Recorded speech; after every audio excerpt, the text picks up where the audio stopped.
Hi అండి, hello, నమస్తే. ఎట్లున్నారు? బాగున్నారు కదా? సో మరి మేము ఎట్లున్నాం అంటే ఇప్పుడైతే పర్లేదు. సిద్ధకి ఆల్మోస్ట్ తగ్గిపోయింది. అయితే మొన్న పోస్ట్ చేసిన వీడియో ఒకటి ఉంది కదా, ఏంటంటే నా మిస్టేక్ వల్ల సిద్ధ ఇంకా సఫర్ అవ్వాల్సి వచ్చింది అన్నది. ఆ వీడియోకి మంచి రెస్పాన్స్ వచ్చింది. ఎందుకంటే దాంట్లో కూడా చాలా మంది అంటే కనెక్ట్ అయ్యారు. మేము కూడా ఇట్లా చేసినాం అక్క, మేము కూడా అట్లా డోస్ తగ్గించి వేసినాం అక్క, అట్లా అయింది ఇట్లా అయింది అని. సో ఆ రెస్పాన్స్ అంటే కనెక్ట్ అవుతున్నారు అన్నట్టు. నాకు అది నాలాంటి వాళ్ళు కూడా ఉన్నారా అని అనుకున్నాను నేను. సో చిన్న చిన్న మిస్టేక్స్ కాబట్టి పర్లేదు.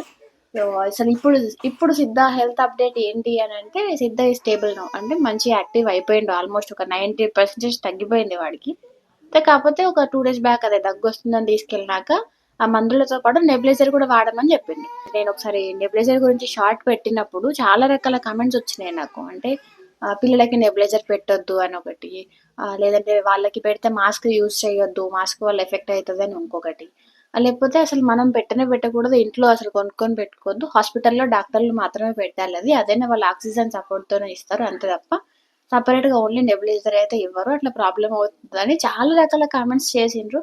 మరి ఇంకా నా విషయానికి వస్తే నాకు అంతగా ఐడియా లేదు నెబులైజర్ నిజంగా పెట్టాలా లేదా అని. కానీ నేను ఎప్పుడు వాడినా కూడా మా డాక్టర్ పెట్టమన్నారు, మా డాక్టర్ వాడచ్చు అని చెప్పిండ్రు కాబట్టి, అంటే డాక్టర్ ప్రిస్క్రైబ్ చేసిండ్రు కాబట్టి నేను కూడా వాడుతున్నా అన్నట్టు. మరి మాకు ఇచ్చిన సొల్యూషన్ అయితే ఎన్ఎస్ సొల్యూషన్, అంటే నార్మల్ సెలైన్ లాగా నార్మల్ సొల్యూషన్ అది. సో దాన్ని ఒక 5 ml వేసి పెట్టమన్నారు. మరి ఇట్లా కూడా ఈ డౌట్స్ కూడా అడిగిన, అంటే మీరు అడిగినాకనే నాకు ఆ డౌట్ వచ్చింది, మరి నిజంగా పెట్టొచ్చా, ఎందుకంటే బేబీ దాని మీద వాటి మీద ప్రయోగాలు అయితే మనం చేయలేము కదా, ఎవరికైనా బేబీయే కదా. అట్లా అని సరే ఇన్ని డౌట్స్ ఉన్నాయి, మరి ఒకసారి క్లారిఫై చేయండి అని అంటే చెప్పిండు అన్నట్టు. మరి నా ఫస్ట్ డౌట్ ఏంటంటే మాస్క్ పెట్టొచ్చేసారి మాస్క్ పెట్టొద్దు అంటారు కదా అని. అట్లేం లేదమ్మా, మాస్క్ ఉంటేనే వాళ్ళకి అదంతా 100%గా ఎఫిషియన్సీ ఉంటుంది, అంటే 100% ఆ మంత్ లోపలికి వెళ్ళి కొంచెం రిలీఫ్ వస్తుంది. అదే మాస్క్ లేకుండా కూడా పెట్టుకోవచ్చు, కానీ ఆ 100% వెళ్ళేది కాస్త ఒక 60-70 అట్లా వెళ్తుంది. దాని తప్ప అంత పెద్ద వేరే హెల్త్ ఇష్యూస్ అయితే ఏమి ఉండవు దాంతో అని చెప్పింది. అండ్ ఇంకో క్వశ్చన్ ఏంటంటే, మనం నెబులైజర్ వాళ్ళకి పెట్టినప్పుడు వాళ్ళు కంటిన్యూస్గా ఏడుస్తూనే ఉంటారు కదా, మరి కంటిన్యూస్గా ఏడుస్తుంటే కూడా బలవంతంగా పెట్టించాలా, లేకపోతే పడుకున్నప్పుడు కూడా పెట్టించవచ్చా అని నాకు డౌట్ ఉండే అన్నట్టు. ఎందుకంటే వాళ్ళు అంతా గడుస్తుంటే మనం బలవంతంగా కూర్చోబెట్టి అయితే పెట్టించలేము, అది పెట్టిన ఎఫెక్ట్ ఉంటుందా లేదని నాకు పెద్ద డౌట్ వచ్చింది అన్నట్టు. వెళ్ళి అడిగితే ఒక 2 కండిషన్స్ ఉన్నాయమ్మా, ఒక 2 కండిషన్స్లో మాత్రం అస్సలు పెట్టడానికి ట్రై చేయొద్దు మీరు. ఒకటి ఏంటంటే జ్వరం వచ్చినప్పుడే జనరల్గానే మనకి ఆక్సిజన్ లెవెల్స్ అనేవి బాడీలో చాలా తక్కువ అయిపోతాయంట. అలాంటి టైంలో నెబులైజర్ పెడితే వాళ్ళు కొంచెం ఇంకా అటు ఇటు చేసే ఛాన్స్ ఉంటుంది అన్నట్టు. సో అప్పుడు ఒకటి, ఏడ్చినప్పుడు కూడా ఆక్సిజన్ లెవెల్ తగ్గుతుంది కాబట్టి వాళ్ళు బ్రీతింగ్ సరిగ్గా తీసుకోలేరు కాబట్టి ఆ టైంలో కూడా బాగా ఏడ్చినప్పుడు ఒకటి, ఫీవర్ వచ్చినప్పుడు ఇంకొకటి, ఈ 2 సిచ్యువేషన్లో తప్ప మిగతా ఎప్పుడైనా పెట్టుకోవచ్చు, ఏం కాదు.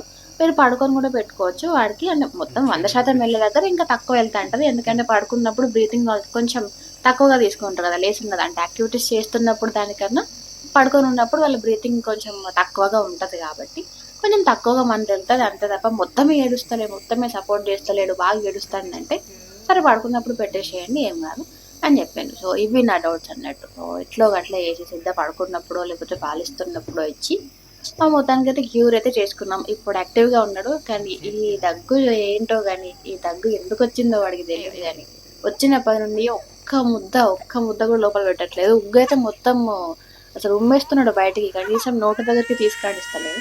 అందుకని సరే ఎట్లాగో తింటలేడు కదా అని చెప్పేసి ఏం చేసిన, మన క్యారెట్ ఉంటుంది కదా, ఆ క్యారెట్ ని ప్యూరీ లాగా చేసి పెట్టేదాన్ని. అప్పుడు ఒక్క స్పూన్ మాత్రం తినేటోడు, ఆ ఒక్క స్పూన్ కూడా తింటలేడు ఇప్పుడు. అందుకని సరే కొత్తగా ట్రై చేద్దాం అన్నట్టు ఏకంగా ఒక క్యారెట్ ని స్టీమ్ చేసి వాడి చేతికి ఇచ్చిన.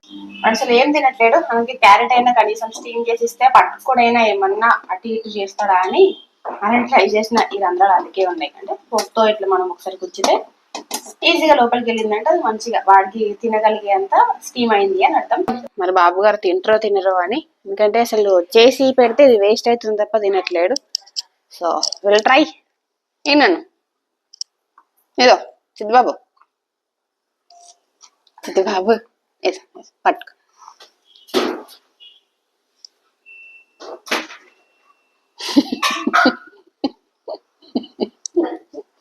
రియాక్షన్ ఏంద్రా గురువారి?